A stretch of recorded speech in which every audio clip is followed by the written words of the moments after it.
আসসালামু আলাইকুম। ফজরে উঠেই যাচ্ছিলাম নামাজ পড়তে। তো মসজিদে যেই দেখলাম যে হুজুর কাউকে একটা কল দিচ্ছে। জিজ্ঞেস করার পরে বলল যে কলটা আমারই দিচ্ছে। যাই হোক, যে অজুটা করে নিলাম।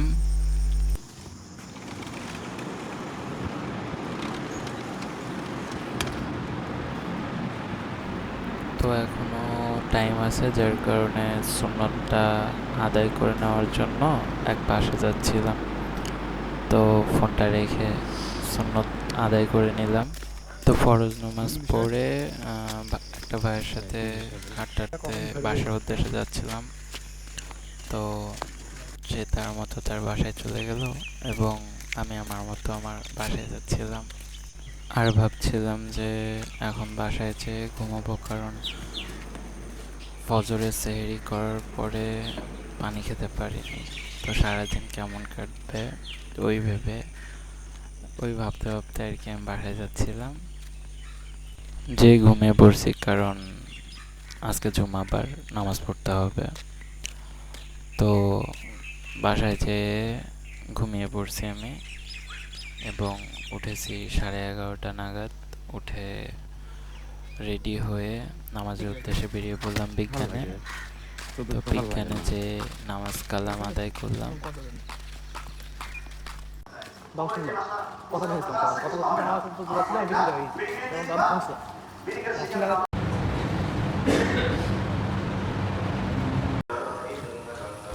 নামাজ শেষ করে আবার বাসার উদ্দেশ্যে বেরিয়ে পড়লাম।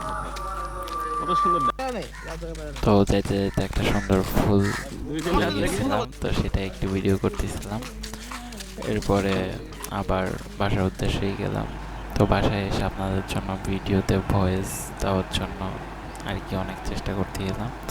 তো অবশেষে অনেক কষ্ট করে একটা ভয়েস রেডি করছি এবং করতে করতে আজান দিয়ে দেয়। তো আমি নামাজ পড়তে যাই আসরের। তো যে দেখছি হুজুর আজান দিচ্ছে, তো উজু করে নামাজ আদায় করলাম।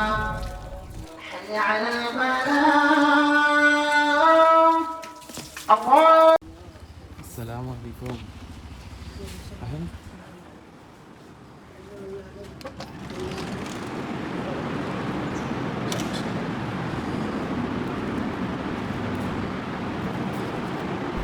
নামাজ শেষেই আর কি আসল কাজ শুরু হয়। হুজুর বলছে যে হচ্ছে মসজিদ কমিটি আয়োজন করছে আজকে মহরমের দিন, যার কারণে খিচুড়ি রান্না করবে। তো সেগুলোর আলুগুলা কি যোগান আপনার দিতে হচ্ছে যা যা লাগে সিদ্ধ আর না কি করে শুধু সেগুলো নিয়ে আসছে হুজুরেরা। তো নিয়ে এসে দিল, আমাদেরকে বললো যে হচ্ছে তোমরা হচ্ছে এগুলো কাটাকাটি করো এবং রেডি করো। তো বাচ্চা কাচ্চা ছিল, সবাই মিলে এগুলো কাটাকাটি করতে লাগলাম আমরা।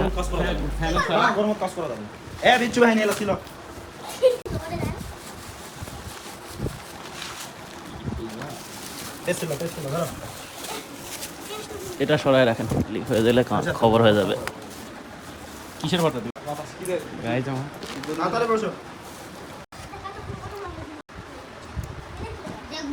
আমাদের বিয়ার ভাই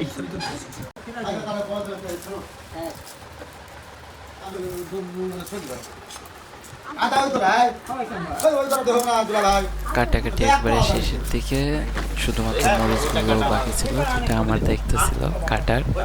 তো আমি যেহেতু রোজা ছিলাম, যার কারণে আমাকে মাগরিবের আজান দেওয়ার 4 মিনিট আগে চলে আসতে হয়েছে। তো আমি অর্ধেক মরিচ কেটে রেখে আজান 4 মিনিট আগে বাসায় যাওয়ার জন্য রওনা দেই।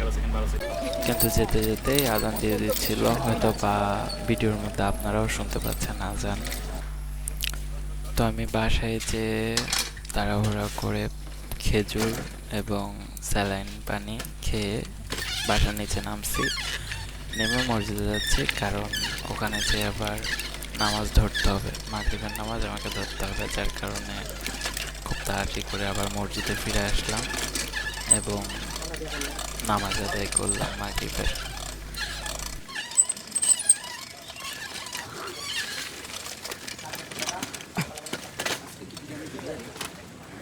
না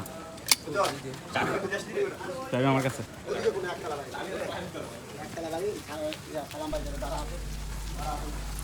আমি সুন্নত পড়ে বের হতে হতেই দেখি সবাই চাল ধুতে লেগে গেছে।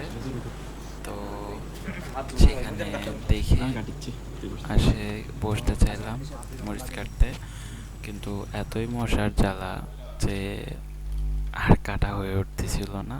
তো যে কয়েল নিয়ে আসলাম, কয়েল নিয়ে এসে আবার বসলাম মরিচ কাটতে।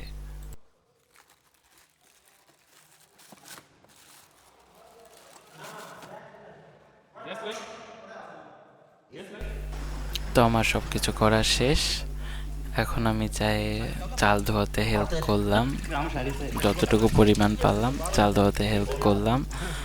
তো হেল্প করার পরে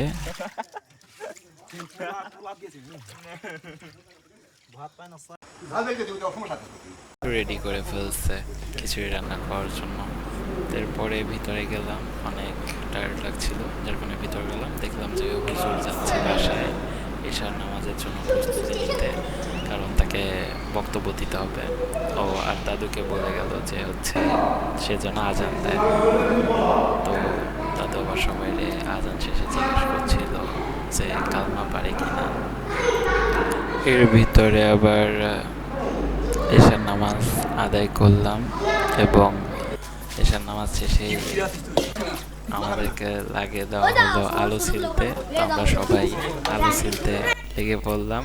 আলু ছেলা শেষ, আমাকে দেওয়া হয়েছে মাখাইতে, এবং আমি সেটারে মাখাচ্ছি, মানে ম্যারিনেট করছি। তো আঙ্কেল শুকনো মরিচ সুন্দর করে ম্যারিনেট করে দিচ্ছে। তো আমি সেটা আর আলু মাখাচ্ছিলাম। এর ভিতরে দেখি খিচুড়ি রেডি। তো যে ভিতরে বসলাম, তো দেখছি যে হুজুর বক্তব্য দিচ্ছে। তো বক্তব্য শেষে মোনাজাত হইল, মোনাজাত শেষে সবাইরে খাবার দেওয়া হলো। তো এর সাথেই আমাদের ব্লগটা শেষ হচ্ছে।